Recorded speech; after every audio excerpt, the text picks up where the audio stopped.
What up, YouTube? You see the title is Distance versus Sprinter Training, or just sprinters in general. And because a lot of stuff is discussed about the training, I'm kind of going to get into a little bit of training, but I mostly wanted to just discuss, what the difference is when it comes to when I'm training my sprinters. I'm a sprint coach, so obviously I feel more confident talking about that. So we're going to get into the distance energy systems. What is a distance energy system? What are we trying to focus on, or what is the definition of focus on the energy system? It is the training focus on improving cardiovascular fitness, oxygen utilization, and muscular endurance.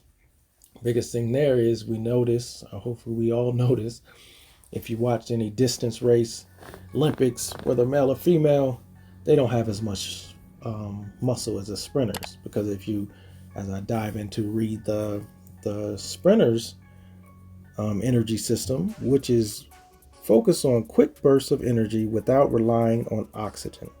Obviously anaerobic systems and different things I could bring up, but they're a little different when it comes to, the way they look. They're a lot more muscular and work on explosion. Why do you need to be explosive as a sprinter?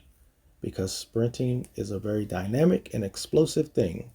And distance running, or runners, need to focus on this, how their muscles deal with the oxygen intake. Again, I didn't even know what VO2 max until I was in my mid-20s and being around distance coaches, because I'm a sprinter, so I was around sprinters. So those are the two systems. Those are two completely different things that, you can focus on. But what's most important is we can all learn something from both of those systems, especially when you have an athlete, because some athletes come to me, they're muscular, can't really train them in certain things, so I can't really have them do the longer intervals, at least as many reps. And then I have a slimmer athlete who in essence is a sprinter, who just understands, maybe they played the sport before, knows how to regulate their oxygen levels. So those are the two different things when it comes to their energy systems. Training volume, that's a huge thing that is discussed.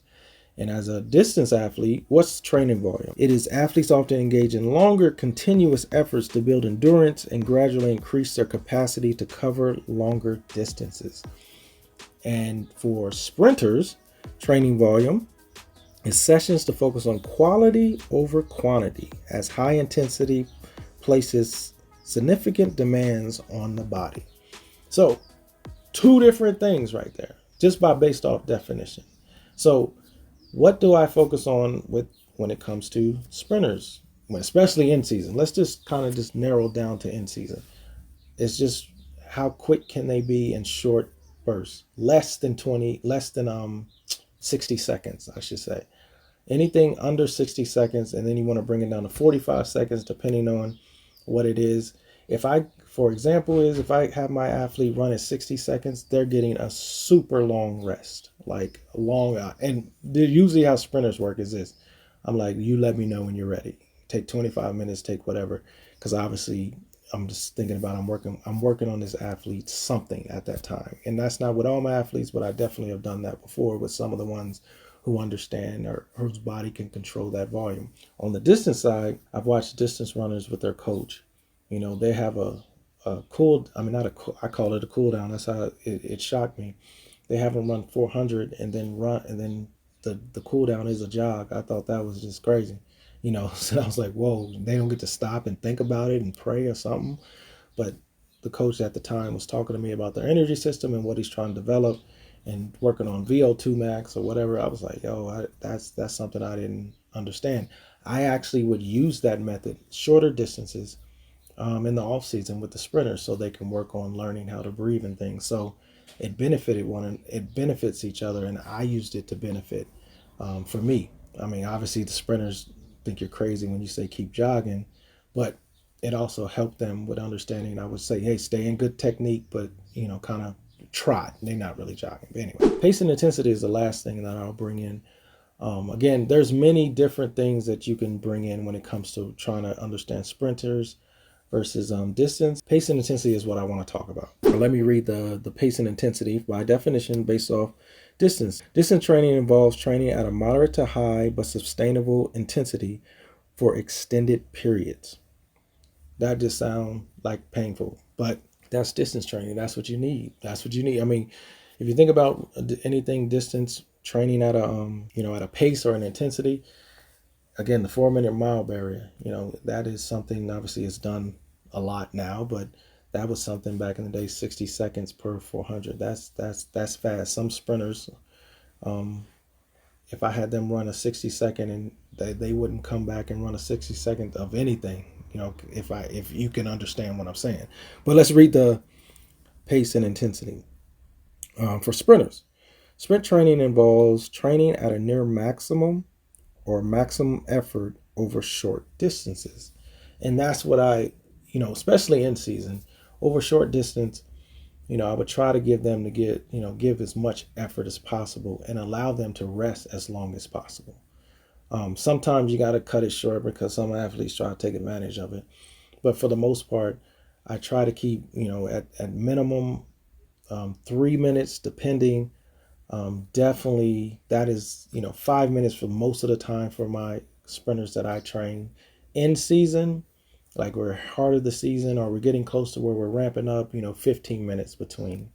Especially if it's a 300, they may get 25 depending on how fast they run it. So those are completely different energy system. But again, I have done a lot of the things on the distance side that I discussed in the off season. And that is beneficial. Again, you can get coaches to say different things, but do what best works for you. Because soon as you have a level of success, sometimes I've done some things for I'm particularly thinking one of my athletes, and she was doing very, very well in the state. And I've had coaches come to talk to me about what I was doing, and they looked at me like, yeah. And I was like, they look at me and go, wow, they're kind of shocked. But what I explained to them is, her energy system is different. Like I had to learn a lot of how to train her because she could just handle more volume. And what was so important in that conversation is, we were breaking down different things. Of she had her DNA tested, her tendons were apparently she was born that way. They were strong, and she could handle more volume, which was very beneficial. Everything you can work off of, everything you can learn from each other. So I'm not against distance training when it comes to sprinters. It just has to be done at the proper time and in controlled volume. A lot of times I've heard people say, oh, it's not going to hurt them.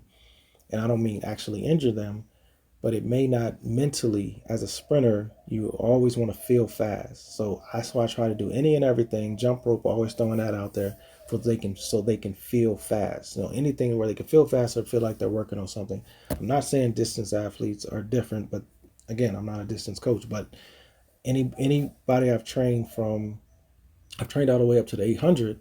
But if you're running the mile and different things, you come and train at Grit Athletics, all we work on is short stuff, jump rope, dribbling, all those things, and it all benefits. So again, it benefits one another. Who's right or wrong? It's all about timing. It's all about application. So that's what's most important. All right, here's the conscious part. I'm going to make this short, sweet, and simple.